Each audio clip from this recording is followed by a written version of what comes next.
Donc, aujourd'hui, on a l'honneur de vous présenter Dr. Today we have the Monika great honor to Korzun present to you Dr. and Monika Seth Korzun Russell. and Seth Russell. Monika Korzun est Dr. professeure Korzun is au sein du a programme professor at the d'études sur la durabilité et program for l'environnement studies à on l'Université sustainability Saint Thomas à Fredericton. and environment at the Avant University de of St. Thomas in rejoindre Fredericton. And l'Université Saint prior to Thomas, joining Dr. St. Thomas Korzun a University, Dr. effectué Korzun deux stages did postdoctoraux, l'un à two l'Université de postdoctoral Brunswick, internships où at elle one at s'intéresse Dalhousie, à la where she durabilité was interested in sociale dans social l'industrie sustainability in agroalimentaire, the agro et l'autre food à industry, l'Université and the Saint-Paul, other où elle a at St. Paul étudié les University, where she studied relations the entre la relationship sécurité between alimentaire food et la security gouvernance and collaborative des systèmes collaborative alimentaires. governance of food systems. Outre son travail dans le milieu Above her universitaire, work Dr. in the university Korzun field, possède Dr. plusieurs Korzun années d'expérience has dans many le years of secteur experience privé à de in the private sector, non-lucratif, the notamment au nonprofit sein sector, de réseaux pour notably alimentation durable within the et du réseau network for communautaire sustainable nourricière. food and Dr. Korzun est community membre networking. du conseil de Dr. Korzun l'association de is member coalition of the board of atlantique Action directors for the en Atlantic alimentation et Action Coalition for responsable Food de Security and climat is au sein responsible du for, réseau terrain d'entente. Monica, I hope I I missed didn't that, say I'm your sorry. last name incorrectly. Seth Russell est étudiant à temps plein Seth Russell is a de full-time pratique à student l'Université Saint Thomas, in his où il first est actuellement term at the en University of deuxième St. année. Thomas, where he's currently in Il his suit second year of un studies. double cursus He en is psychologie currently in a double et en major études in sur la psychology durabilité et and studies l'environnement. on sustainability and environment. Son objectif est de devenir His psychologue goal is to clinicienne become a et il clinical souhaite psychologist, étudier and he l'impact hopes to de la study the nature impact sur of la santé nature on mentale mental ainsi que health, les as possibilités well as de the l'utiliser à ces fins. possibilities of Seth using it to aime this passer end. du temps en plein air Seth et likes spending imaginer des time projets pour son outdoors futur vie. and dreaming of projects Alors, for his sans plus future farm. tarder, je So without passe further la parole ado, à I would Monica pass et à the mic Seth. to Monica and Seth. Over to you. Thank you so much. Just give me a moment to share.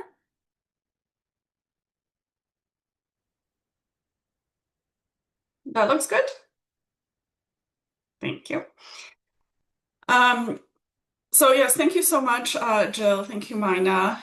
Thank you to Food for All for hosting us today. When I started at St. Thomas University, there was a few community partners who were asking for a food desert map. So I was looking for one in Atlantic Canada and could not find one with the exception of one kind of vague map of food deserts across New Brunswick. But there was no map at the municipal or kind of smaller regional level. And with a few community partners, Food for All New Brunswick and others requesting this, I saw an opportunity for this project. Couple semesters ago, I was teaching a class called Food and Society. Seth was a member of that class. So it was an opportunity for me to kind of meet that ask from the community partners. And Seth, along with student Emma, Molly, and Amy, we essentially developed this project of mapping food deserts in Fredericton with the hope that community partners, health authorities, decision makers will take this food desert map and use it as a tool to kind of do other projects or kind of use it as a foundation to lay other layers on top of it. So I do also want to mention that we will have a report ready in the next few days. So when you receive an email within the next week or so, there will be also a report attached with a copy of the maps and our results, so you'll be able to access them there.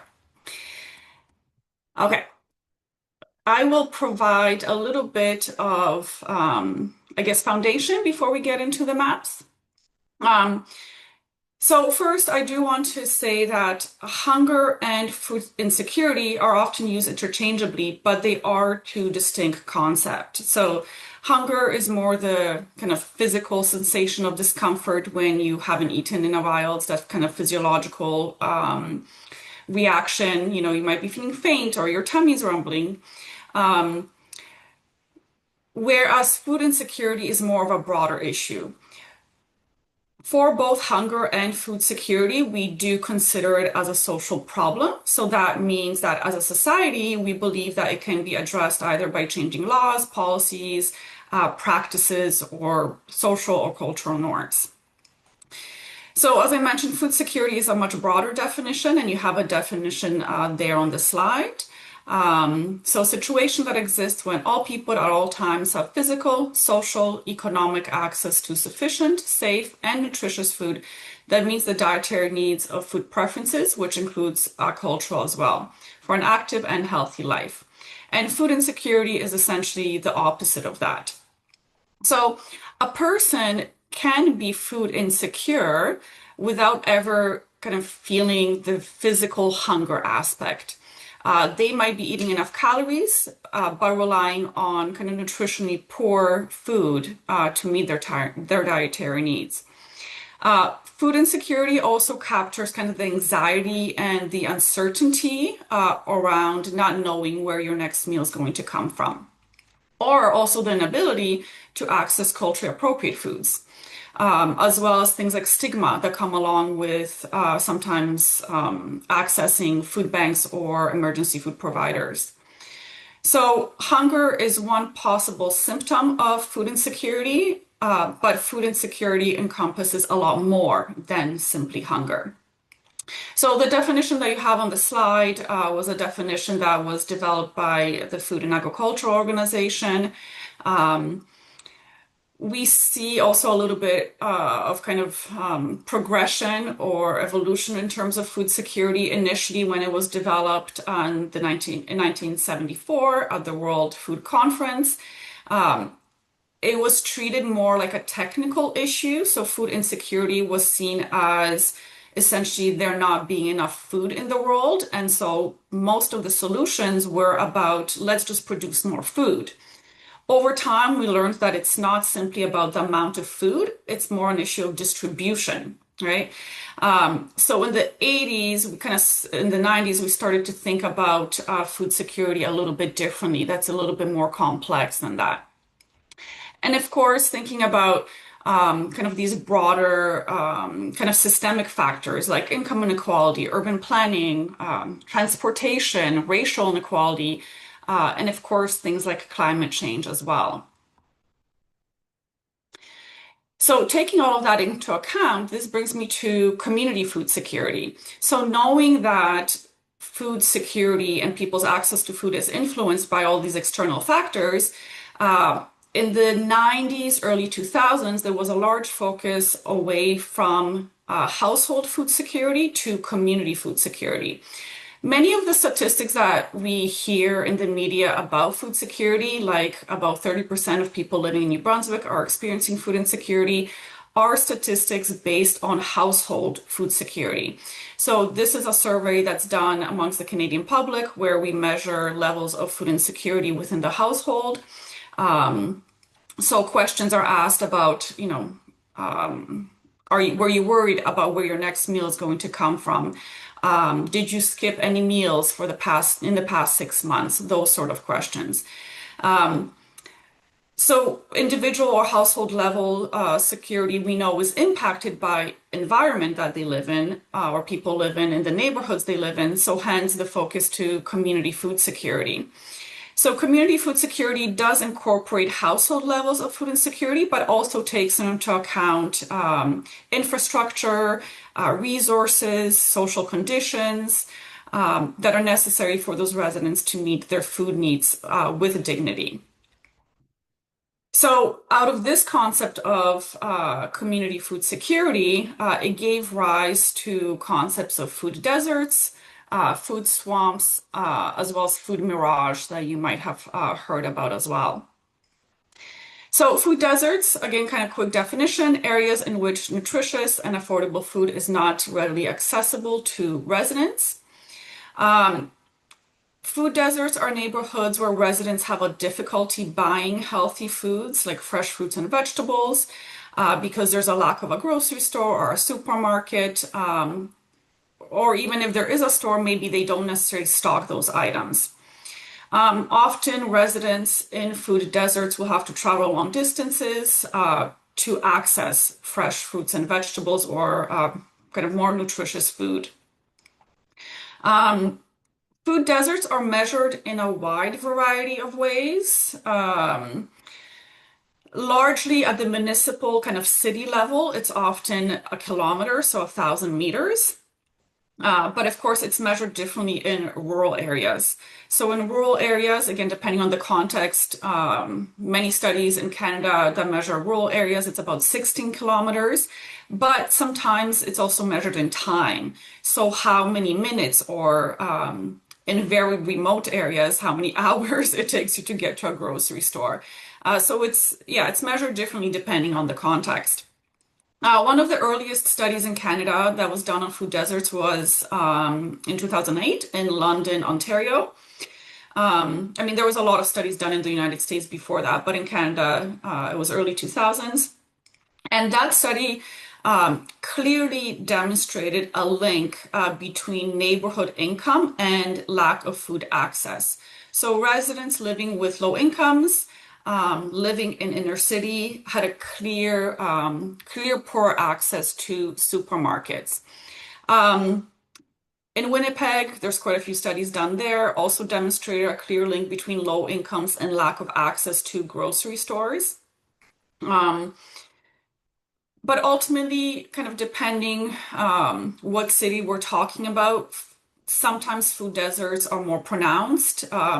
So in Southern Ontario, there's very few food deserts, or they're very small. But in other areas, they might be quite large, like in Edmonton or Saskatoon, food deserts are quite large there. But again, in Atlantic Canada, we were not able to find a food desert map at the municipal level. And an important distinction to also make, which some of you might find interesting, is that research generally confirms that food deserts are a much bigger problem in the United States and cities than they are in Canada. In Canada, the bigger problems are food swamps. So food swamps are areas where healthy food options are kind of crowded out by the abundance of unhealthy food options, such as fast food or other food sources that provide a lot of ultra-processed food. So, I don't know, convenience store, gas station, that sort of thing. So here, food access is not the problem. The problem is the easy and abundant access to ultra-processed or pseudo foods. So whereas food deserts focus on the lack of fresh food, food swamps are more about the ample supply of, again, these kind of pseudo or ultra-processed foods. And we find food swamps in both neighborhoods with low incomes and high incomes. The difference is that the assumption is that those living in a high income neighborhood can essentially improve their food choices because they have more options to or access to a car, right? So they can essentially drive or find access to another area with fresh options. And the assumption is that those with lower incomes do not have that access or have limited access. A lot of studies done on food swamps in Canada, many in Southern Ontario, also demonstrate kind of a close relationship between, especially between health and food swamps. Generally demonstrating that if those living in food swamps have higher rates of diabetes, I apologize, and cardiovascular issues.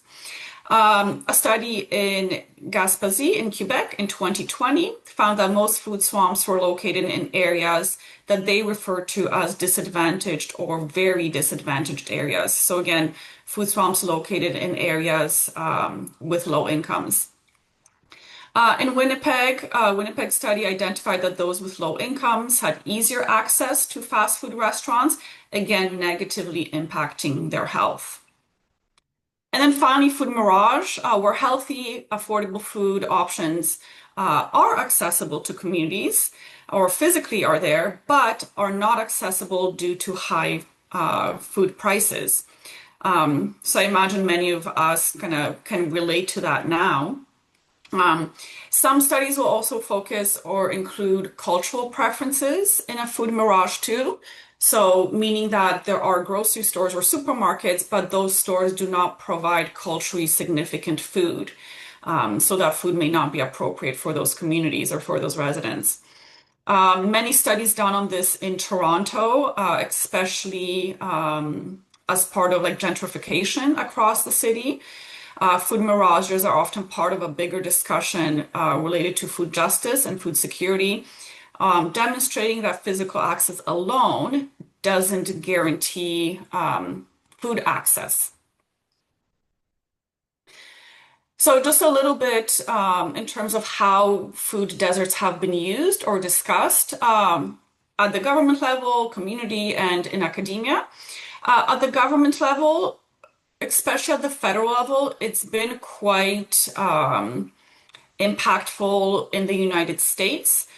So in 2008, the United States included a definition of food deserts in their Farm Bill, which ultimately led to the 2010 Healthy Food Financial Initiative, which was to bring grocery stores and other healthy kind of food retailers to rural communities and communities with low income.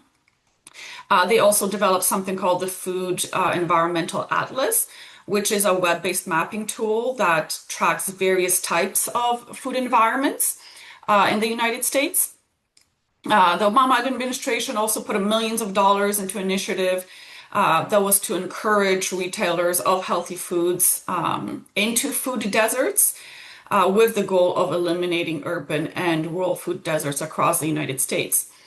In Canada, we haven't seen a huge impact of food deserts at like the federal level. Where we've seen the most impact is actually at the municipal level.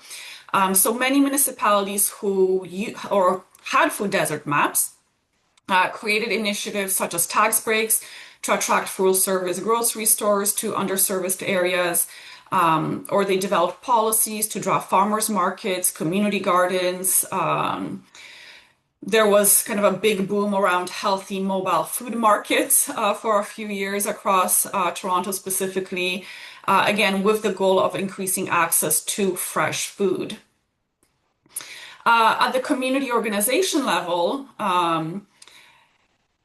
community organizations have been, it's kind of quite unique because they have used food desert maps, but they've also been quite active in challenging food deserts as a concept and as a tool.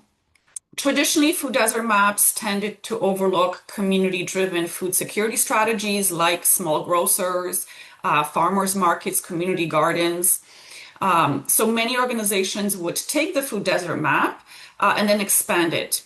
And they would include additional data like urban farms, emergency food providers, farmers markets, and so on. So again, for this project, I am hoping, we have this kind of food desert map, but then community organizations can take it and add layers to provide a more kind of holistic and more representative perspective of what the food system actually looks like here, in this case, in the city of Fredericton. Community partners also used in the past food desert maps to really advocate for policy change, calling for community-controlled retail spaces like public grocery stores, supporting community gardens, food cooperatives, or also increasing transit in the city, right? So people who live in a food desert, maybe with transit, can have easier access to fresh food options. But at the same time, community organizations have been very active and vocal in criticizing the concept as well. And there are many criticisms of food deserts. We know geographic proximity alone does not reflect purchasing habits or access to food that is nutritious or culture appropriate. Often the concept can be stigmatizing and kind of puts blame on the community itself. It's often kind of forced onto communities, and it describes, using the term food desert, kind of describes the community as a desolate place, where in fact there's still a lot of culture, there's a lot of life in that community. Using the concept or the term food desert as well as food swamp suggests that it's kind of natural, but in fact, they are not, right? Food deserts, food swamps are places that have been constructed by policies and by systemic factors. Again, we know if we simply include more grocery stores, especially large grocers like supermarkets, that does not address issues of food insecurity. So simply opening up another supermarket does not mean people are actually going to be eating more food and healthier food. So food insecurity is, not a technical issue that can be simply addressed with having another supermarket. Similarly, education alone will not address food insecurity. Educational solutions often kind of shift the responsibility onto the individuals, onto those residents, rather than looking at the entire system. So community organizations have been quite vocal in saying there's a lot of these kind of historical, systemic forces, including redlining, white flight, transportation equality, barriers to lending, entrepreneurship, zoning rules. Those are responsible for food deserts and food swamps. These are not kind of natural occurrences.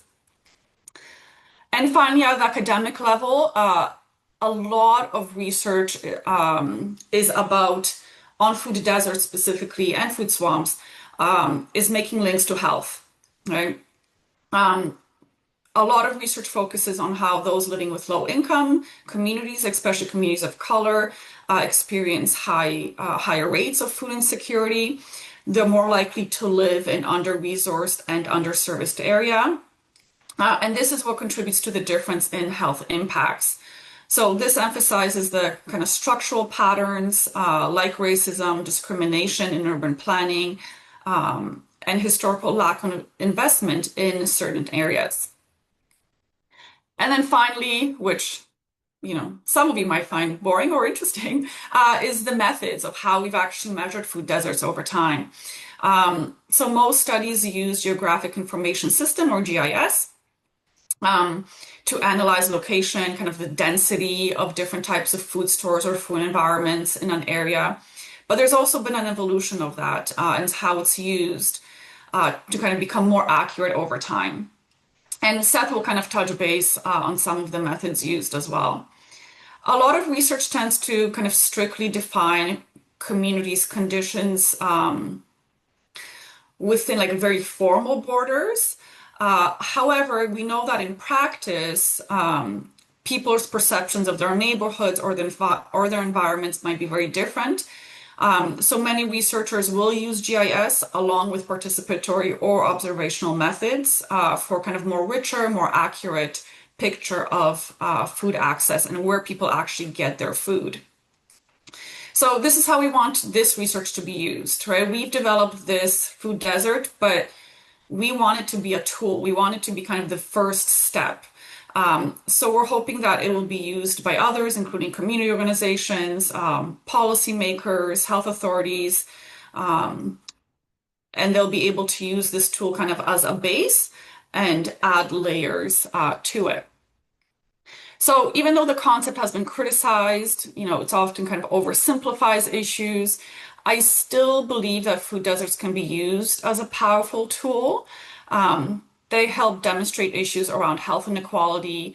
They can give governments kind of some measurable targets for intervention and give community organizations a way to draw attention to structural injustices. Well, now with the foundation that Monika laid out, I can do the most riveting part of this, methods. So wonderful. So before I define some of the other terms here, I'll define our area of study. In this case, we use the 12 wards of Fredericton, which are simply the municipal voting regions. And as Monika noted earlier, most of Canada's action towards food deserts have been at the municipal level. As such, we're hoping that this research can be utilized by these municipalities. And with municipal elections coming up, perhaps an important consideration.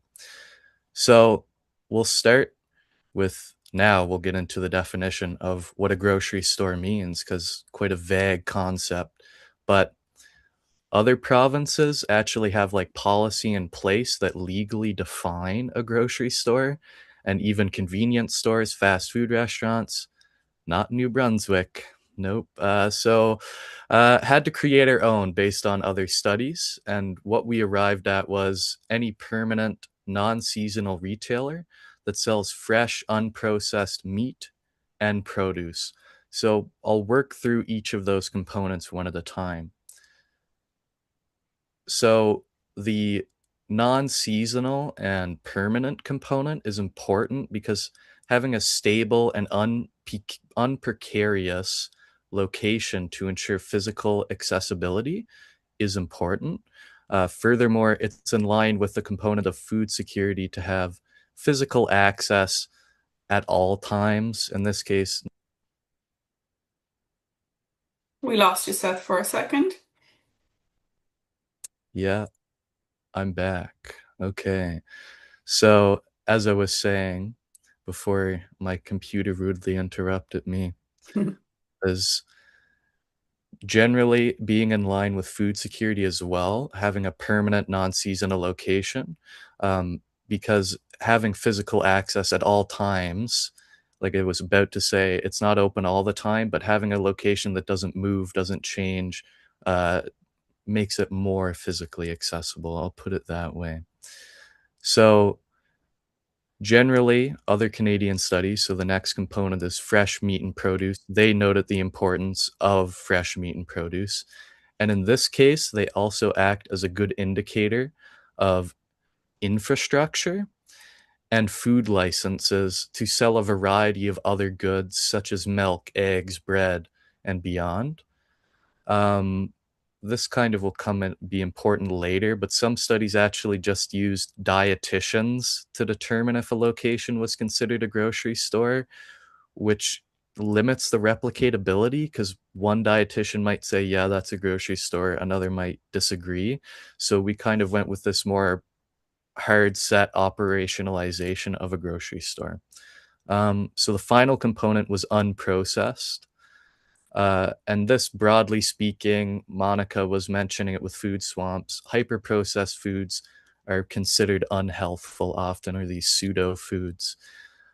So having that component acts to be in line with the conception that the food has to be nutritional and healthy in order to avoid having a food desert.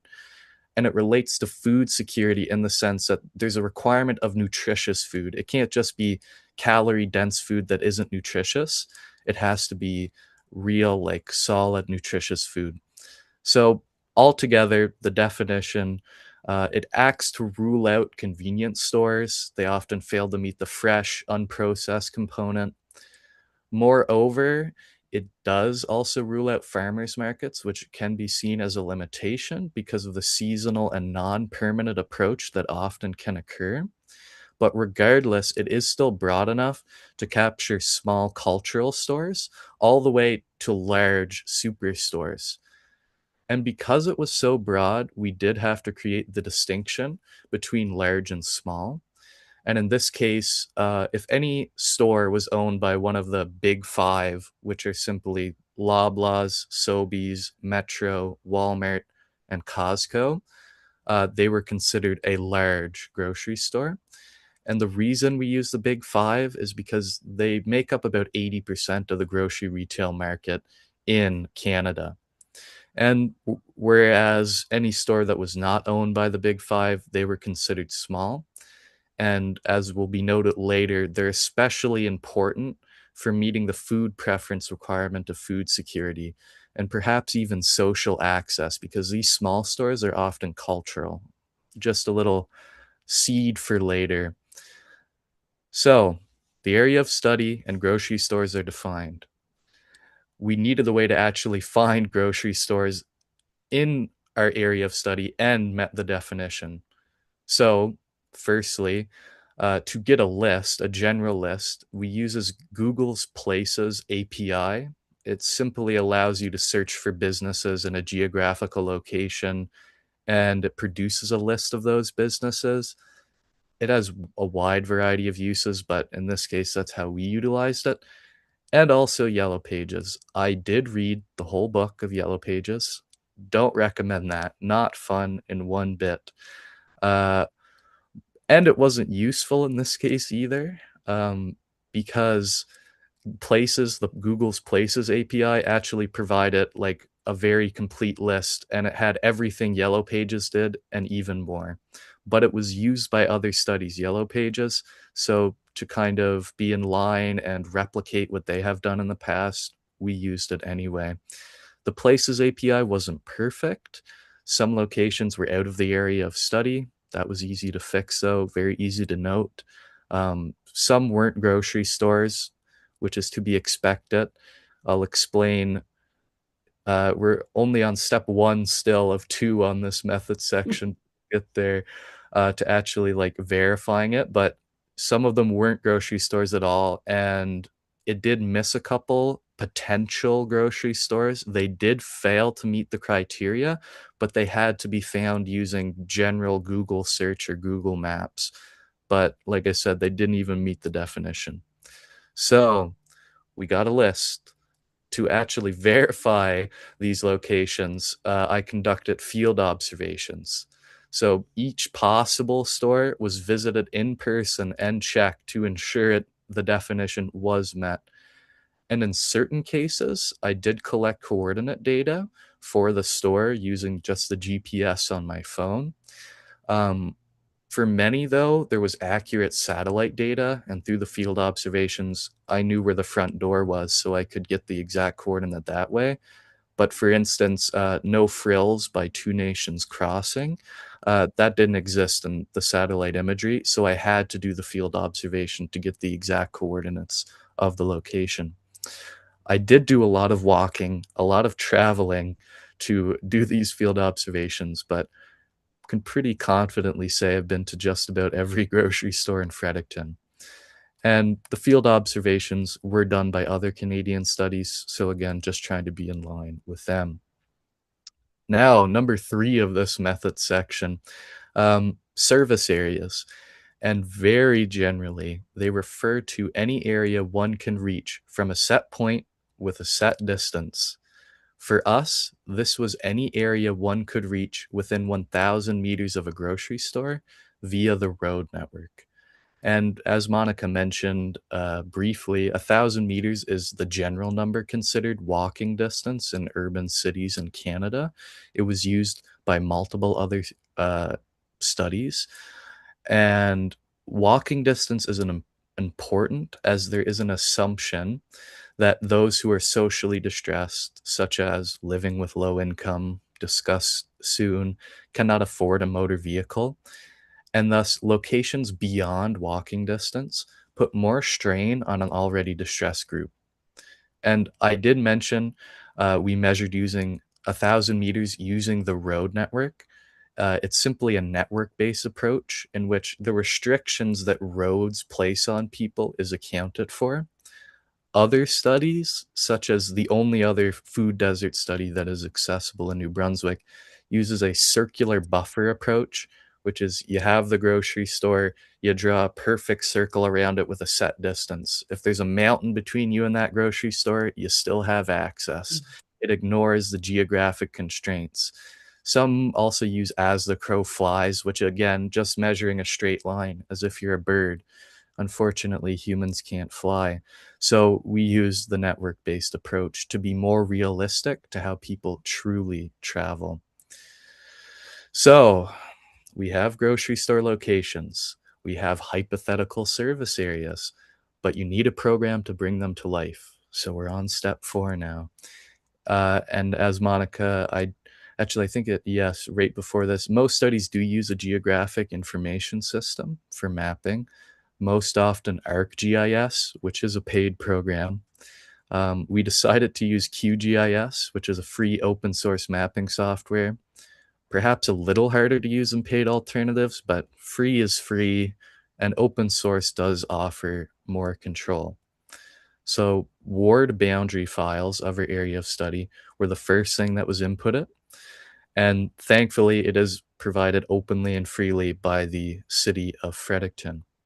Next, the coordinate data was inputted into the software, and the ORS tools plugin allowed for the creation of the network-based service areas.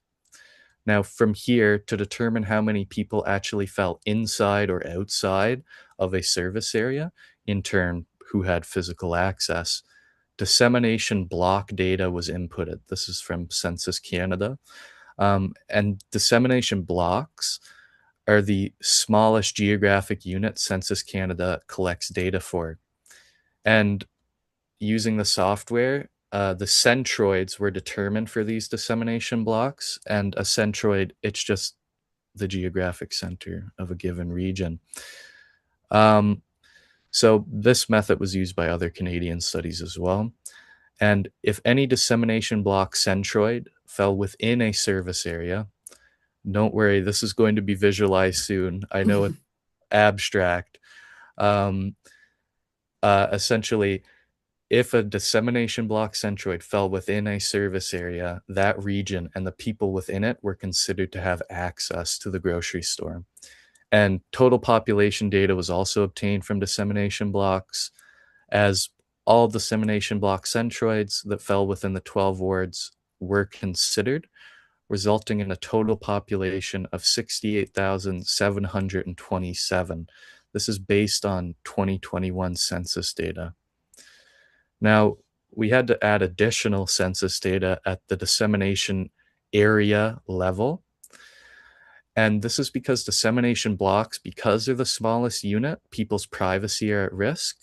So the next largest area that Census Canada measures at is the dissemination area, which has all of the data necessary for any analyses, really. In this case, utilizing the low income measure after tax, which is a threshold that any household making less than 50% of the national household median income, this scales with the number of people in a household. For instance, a one-person household, their threshold, if they make less than this, they're considered to be living with low income, is $26,503. And in a four-person household, it's about $53,005. So as you have more people, more expenses, so you have to be making more to get past that threshold. The exact calculation, it's the square root of the number of people in a household multiplied by the one-person household median, if anyone is interested. And we also added population count data, which that is in dissemination blocks, but it was just easier for calculations later. So now calculating low income. How this was done was the percentage of those living below the low income measure after tax threshold was calculated for each dissemination area. It was the low income measure after tax count divided by the dissemination area population multiplied by 100. These percentages were divided into 5 quintiles, and quintiles are just dividing the scores into 5 20% segments. This will be discussed more later. And in this case, those in the 5th quintile, which is the highest 20% of the percentages of those living with low income, that's quite a mouthful and kind of confusing. But essentially, those were considered low income regions. So that region was generalized if it was in the 5th quintile. So whatever dissemination area a dissemination block fell within was assumed to be in the same income quintile. And we use this because it's a relatively simple measure, increasing replicatability, but it does use the national median household income, which can ignore local economic conditions. And most studies differ on what they are measuring social distress as. Many use some form of income, so we're still in line with that. And with all of that, we can reach the operationalization of a food desert For us, it was any dissemination block that was in the 5th income quintile and fell outside of a service area. Okay, with that out of the way, let's move on to something more fun. Well, it's at least a little bit more fun for me with maps. Here we go. This is what almost a full school year of work has resulted in. So now we're starting to see a visual representation of everything. These boundaries here represent the wards. We have the grocery stores represented by the black squares. We have the green blobs, my technical term, representing the service areas. And to try to figure out where you're located in all this, the Willistok River runs right along this middle line here. And City Hall in Fredericton is right here. Other notable locations to kind of ground you a bit better. Right around here is where St. Thomas and UNB campus is located. In this area, this is Two Nations Crossing. And hopefully you can ground yourself in those areas. Now to some numbers. Across the 12 wards of Fredericton, 20 grocery stores were identified, with approximately 1.7 stores per ward. And you can see 5 of the 12 wards lacked any grocery stores within them, notably Ward 1, 3, 5, and 11, 12. So 1, 3, 5, 11, and 12 each lacked a grocery store within them. They had to rely on service areas from other wards. You can also notice how most of the grocery stores are in the center of the city. And as you go towards the periphery, they start to dissipate. Now, 67.6% of the total population lacked physical access to a grocery store, meaning only about a third of a population lived within 1,000 meters or walking distance to a grocery store. So let's move on to a new map. Very exciting. You can see the dissemination areas that I mentioned earlier, how it's slightly different shape, but still within the wards of Fredericton. So this can be tricky to explain, but it is relatively simple.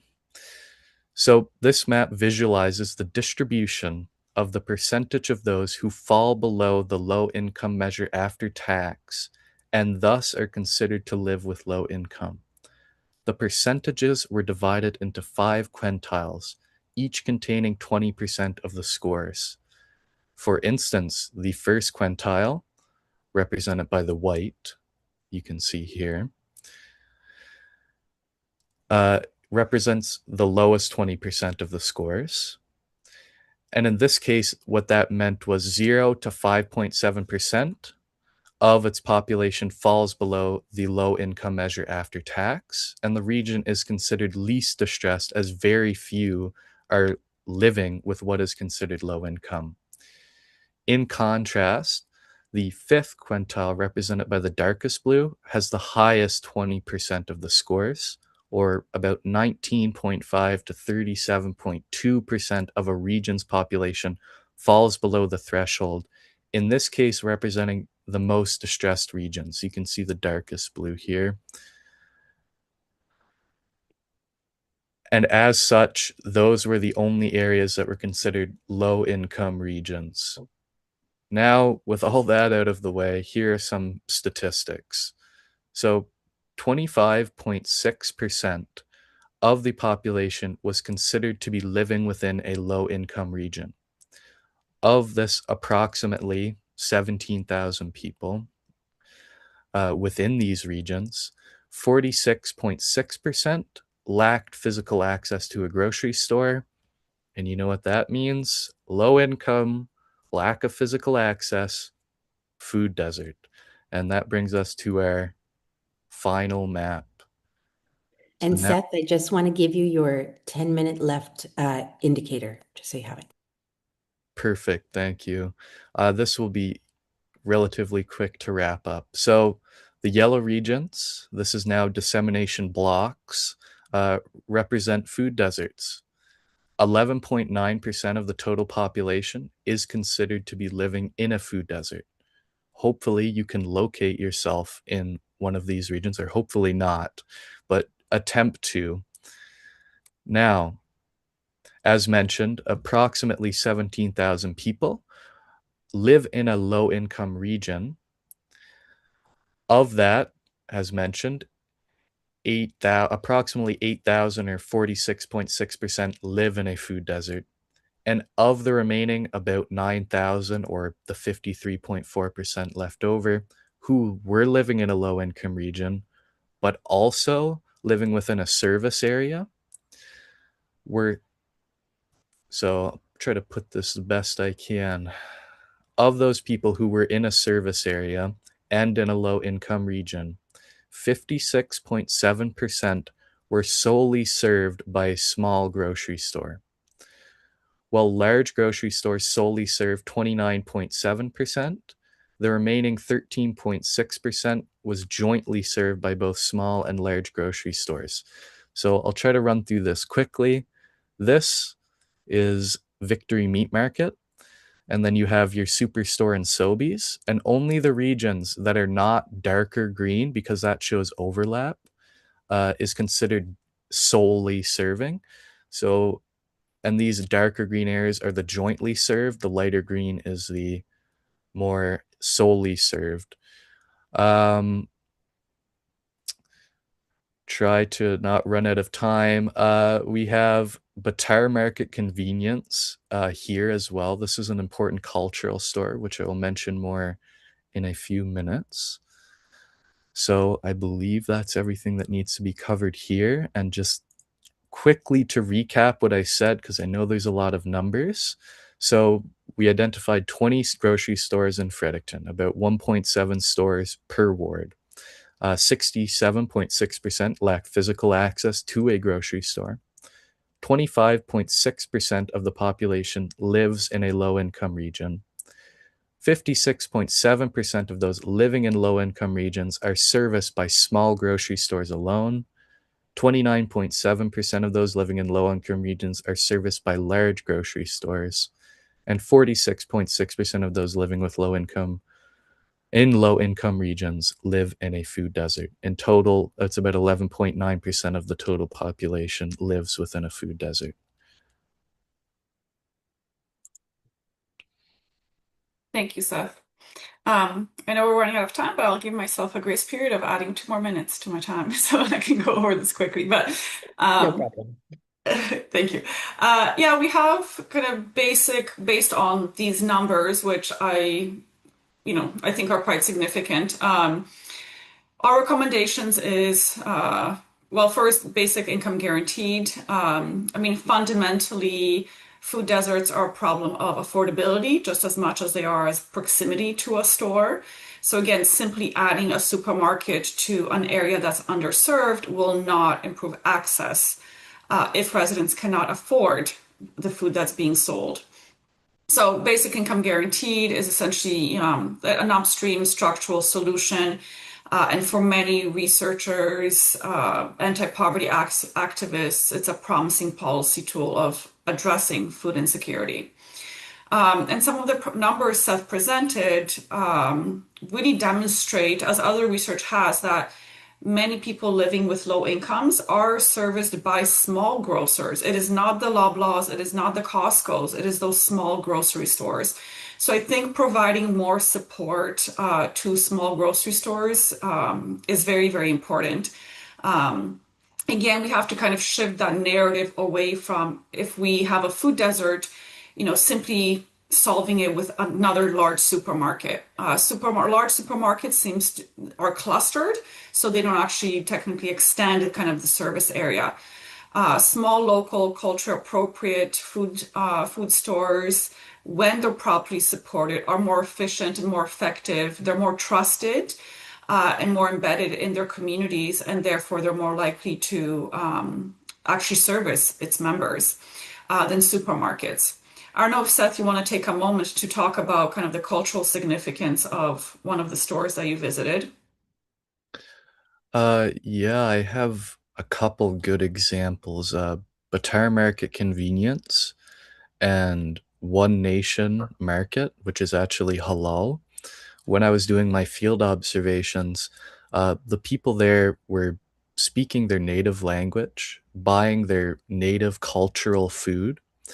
And so basically, these small cultural stores offer food that is meaningful to them both symbolically and dietarily, which is critical for food security. Thanks. Yeah.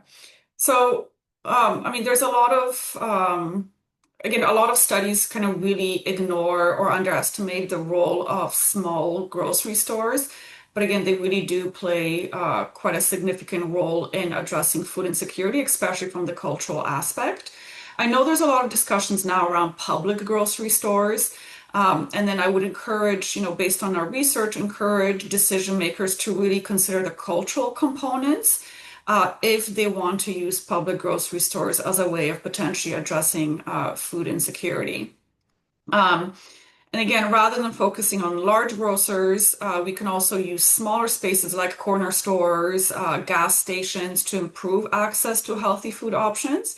Some of them may have the necessary infrastructure, like the space, the equipment to stock fresh and healthy options.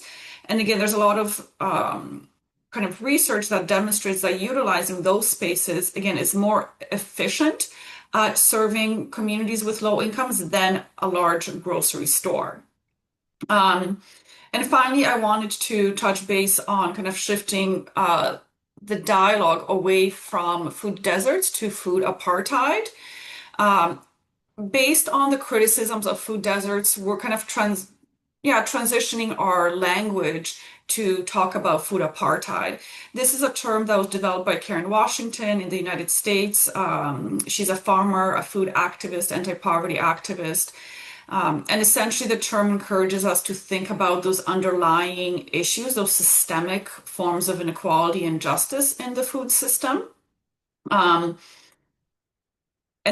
again, the lack of access to food, especially amongst low-income communities or communities of color, indigenous communities, is a result of those underlying structural forms of discrimination, right? Systemic racism, oppression in the form of zoning codes, lending practices, other discriminatory practices, bylaws. So we really have to look at kind of those systemic issues rather than simply looking at food insecurity as a technical issue and trying to address it with another store. And food apartheid is embedded in a concept of food sovereignty, which essentially aims to change the entire food system to a more localized system where farmers, peasants, indigenous peoples, Black communities, people of color have more power in the food system.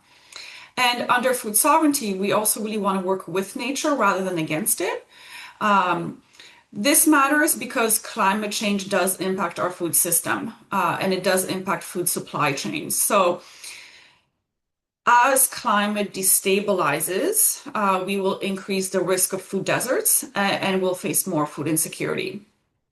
So communities living in food deserts, even for short term, due to like weather disruptions like flooding, let's say, or like a hurricane, can have severe consequences.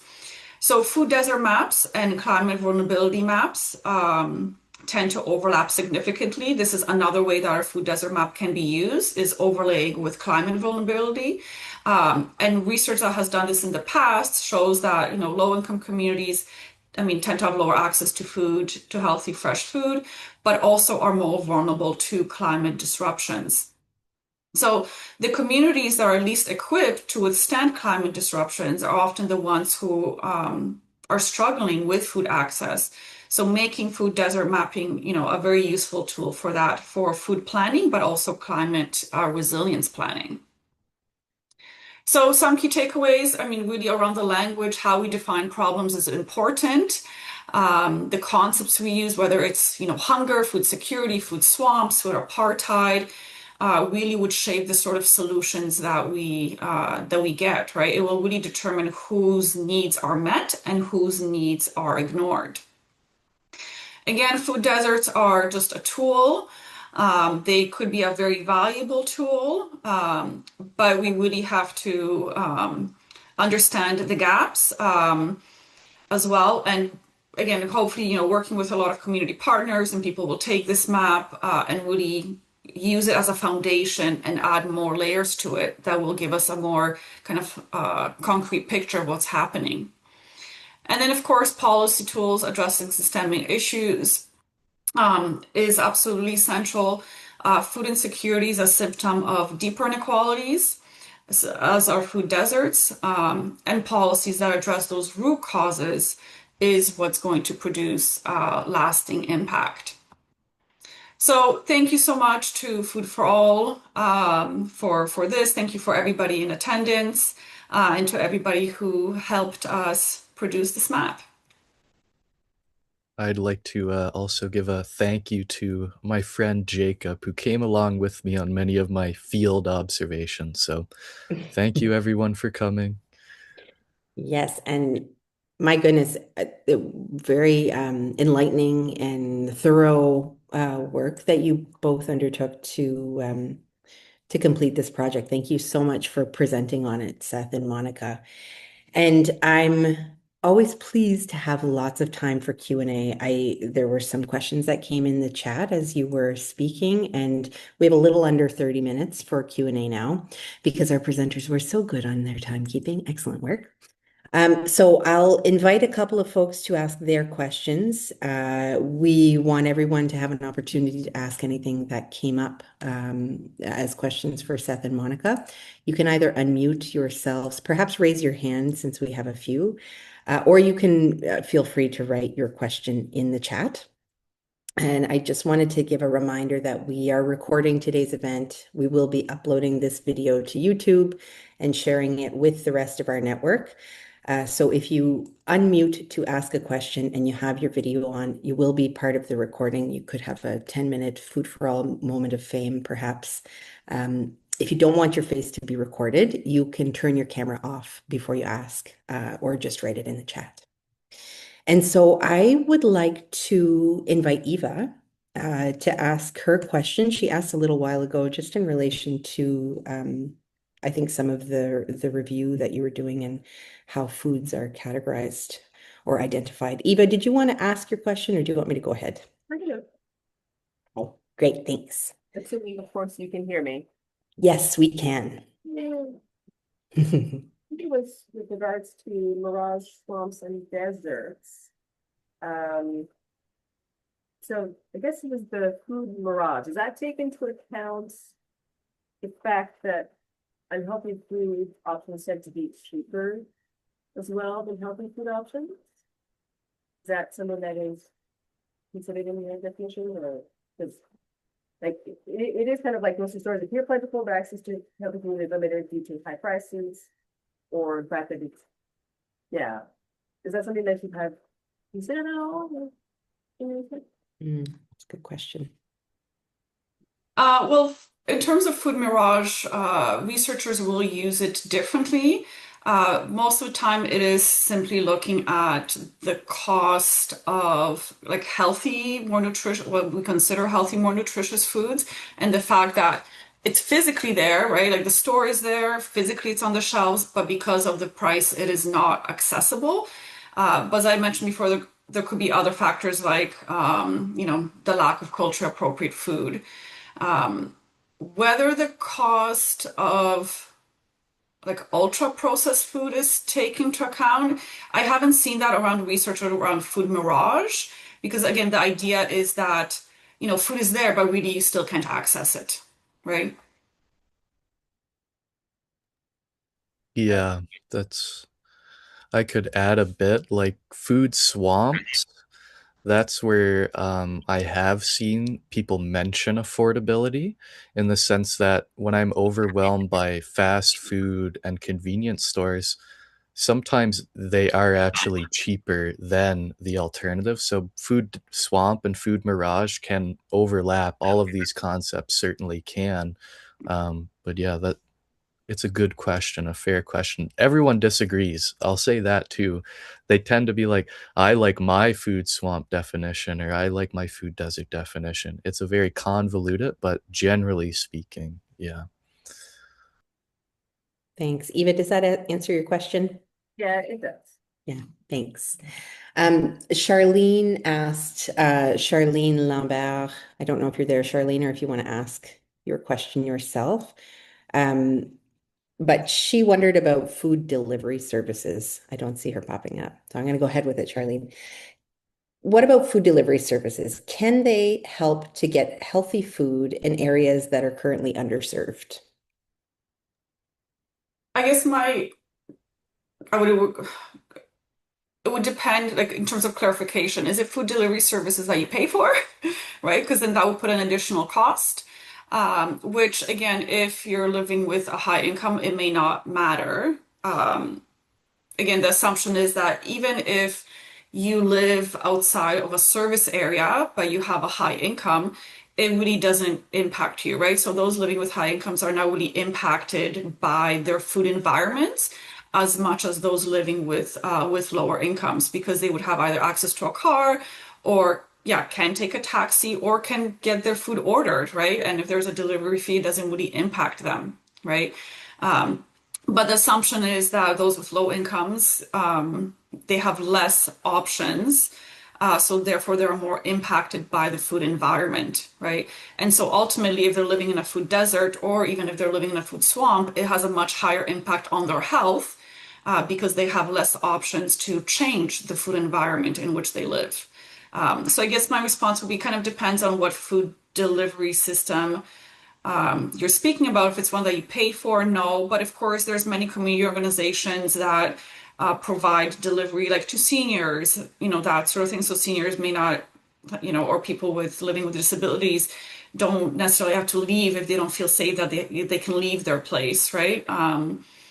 But so that's a service they don't have to pay for. So in those cases, yes, very much will help, and that's similar to a lot of initiatives that we saw like in Southern Ontario, where they have mobile food markets, right? So it's essentially just kind of like a small truck, and it's filled with a lot of fresh fruits and vegetables, and it makes its round to different neighborhoods, almost kind of like a farmer market on wheels, right? And those, again, are more effective than, let's say, having a large supermarket open up somewhere, in the city.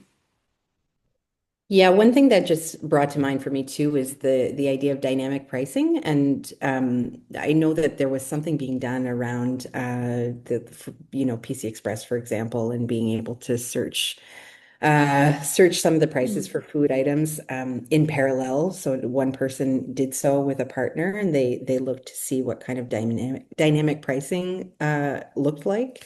And so, as I think about those delivery services, they can cost, and then we have this new thing that is impacting our food prices as well.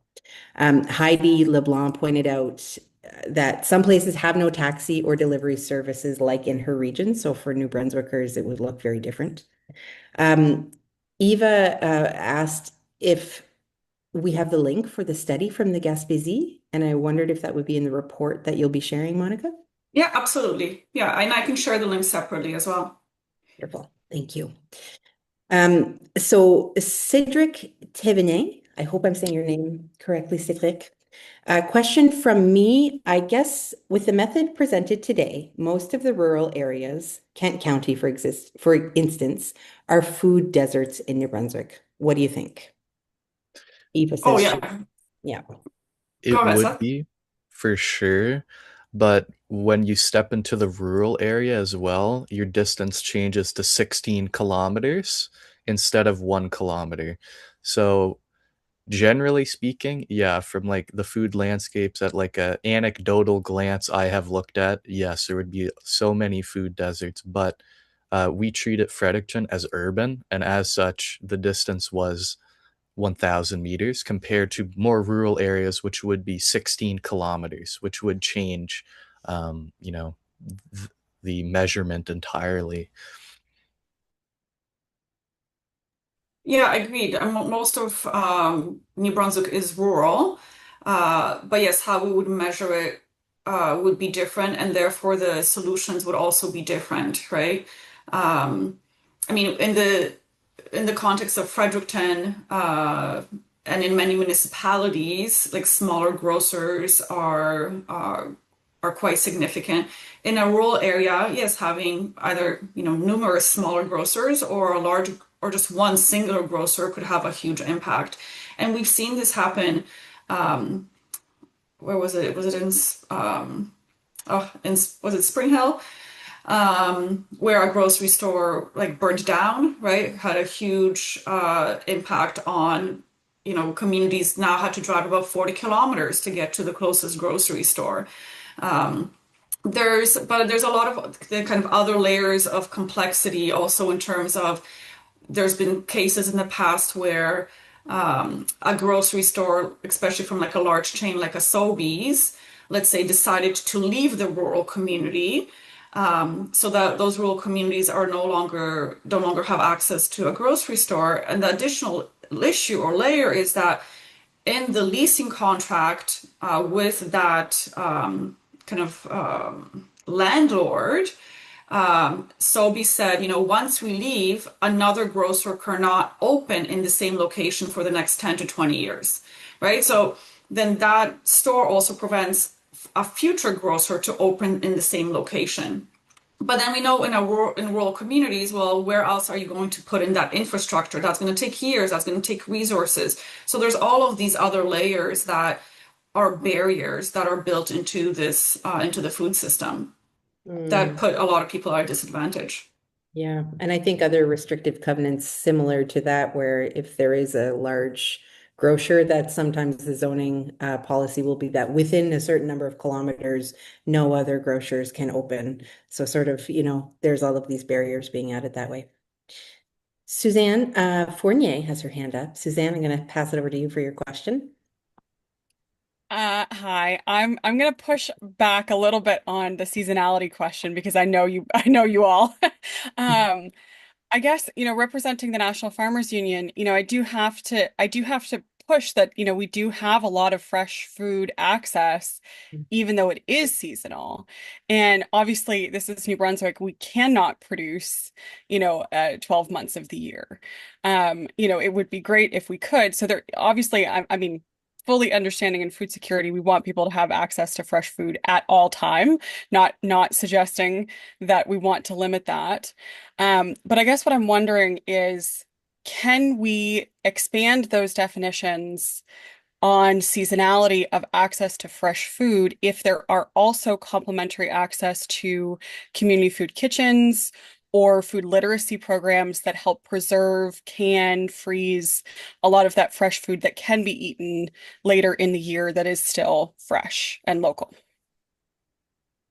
Yeah, absolutely. Again, I think this was kind of like the first step, right? Is having this kind of not necessarily too strict of a definition, because again, a lot of research will use definitions where small grocers don't even count, right? Where it's only large grocery stores.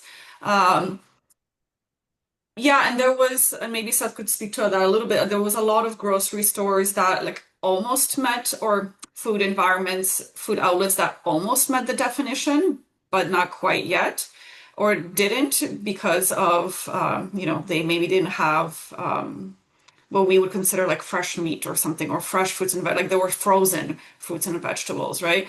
So based on the definition, definitely there will be a lot more outlets. I don't know if you want to provide a few examples, Seth, that it almost met the definition, but not quite. Yeah, there were quite a few, like Shelton's, for instance. had like infrastructure in place and had like some, I think Monica went in and I think they had like a few processed meats and a few other things like dairy and whatnot, but not enough to like no fresh vegetables really, or fresh fruits, or fresh meat that wasn't highly processed. Salt and Pepper grocery store is another example where they had fresh produce, but they didn't have fresh meat. So there's so many of these locations that are so close to meeting the definition, and unfortunately, there has to be a cutoff somewhere, but it absolutely can be expanded. And I did do an alternative map where the fresh component was actually like removed. So frozen produce that wasn't processed, frozen meat that wasn't processed, no additives. And generally, it changed it by 3%, like 3% more people gained more access. So that's why I didn't really speak about it, because it was like minimal, but it could. And farmers markets, it was also included in there actually. Like I loosened the definition, but yeah, I can definitely see your point, and it is an important consideration. Absolutely. Mm. Yeah, so I think within this, like within the borders of Fredericton, it didn't make too much of a difference, but definitely looking into more like rural communities, it would.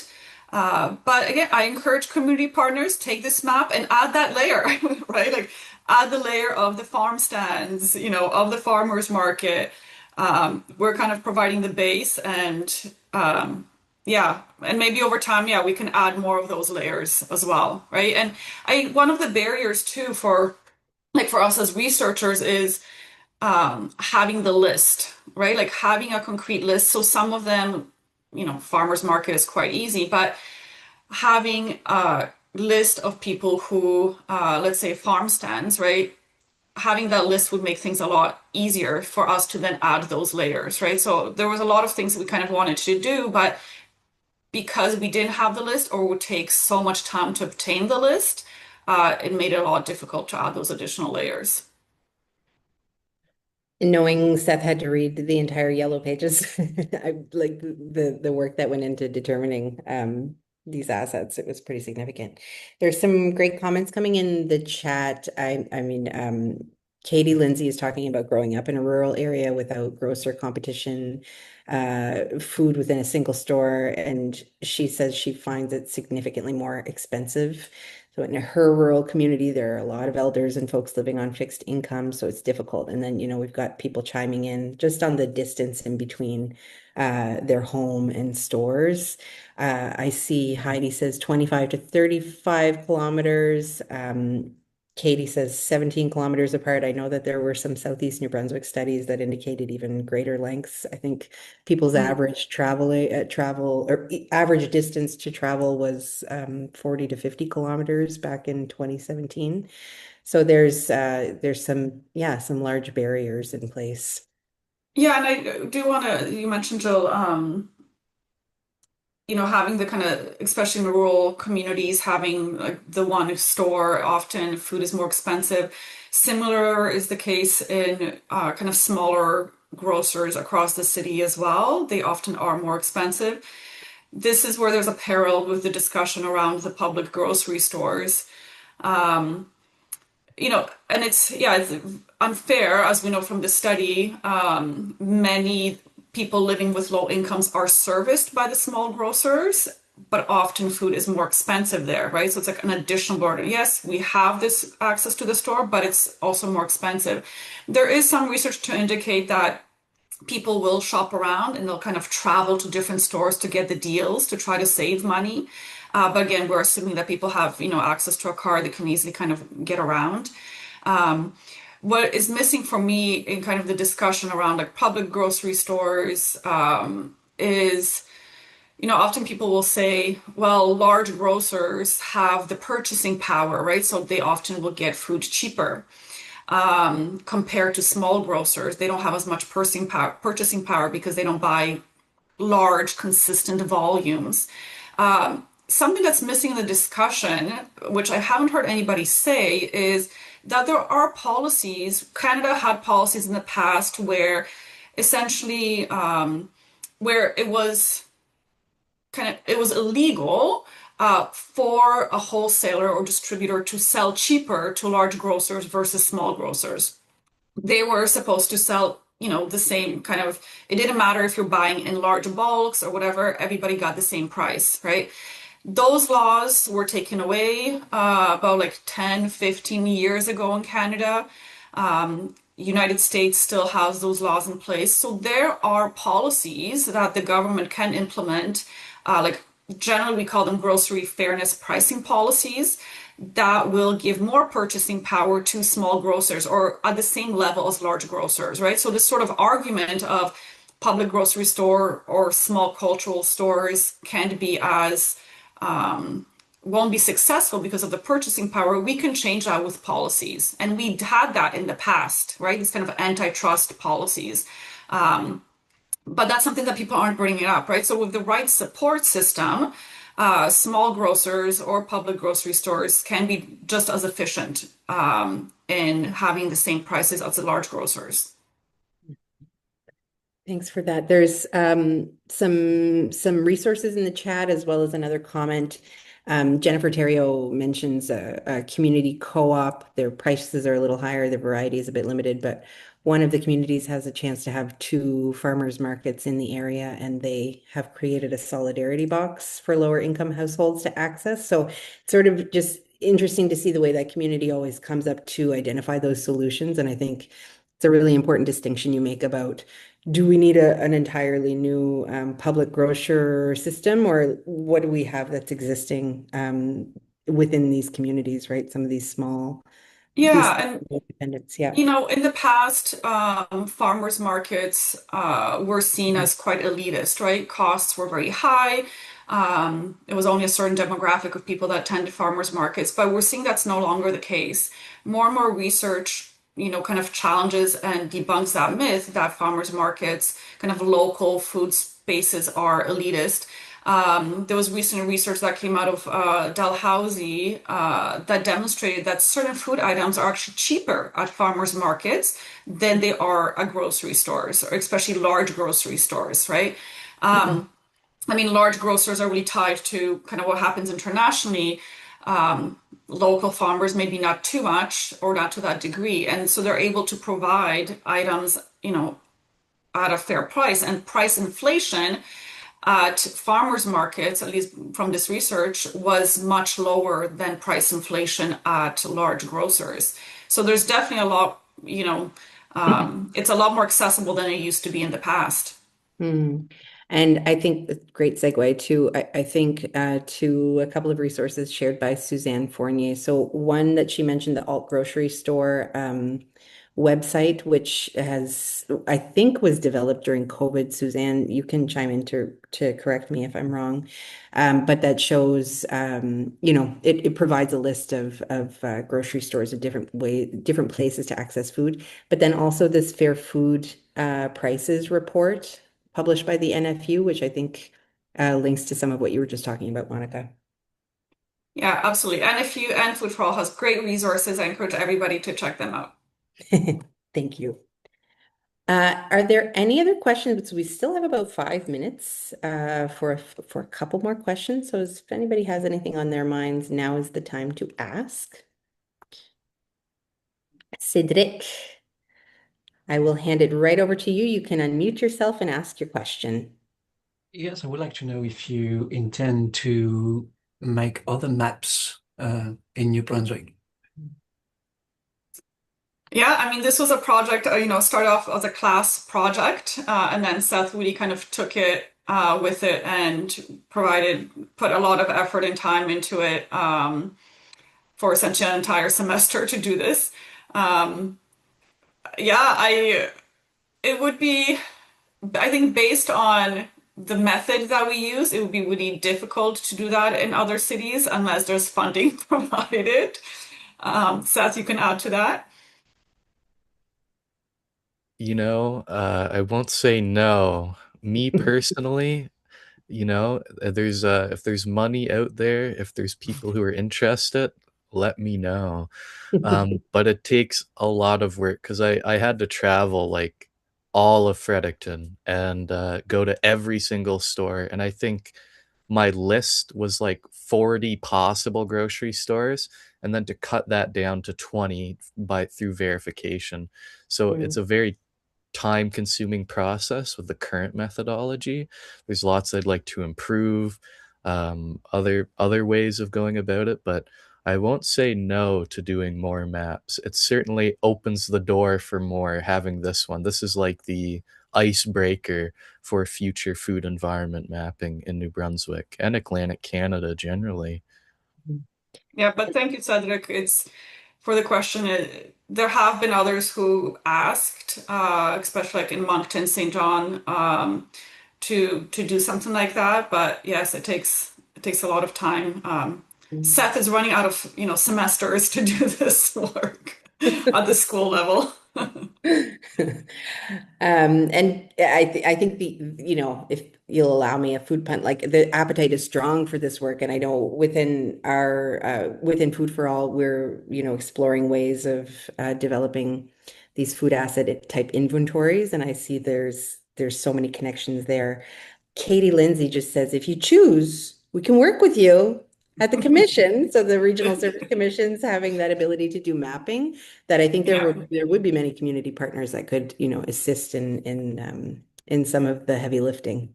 Yeah, and there's, in addition to having more maps, like adding those additional layers, right? So another layer we wanted to add, but just didn't have time is looking at race and ethnicity or looking at newcomers, right, to the city. Where do they live?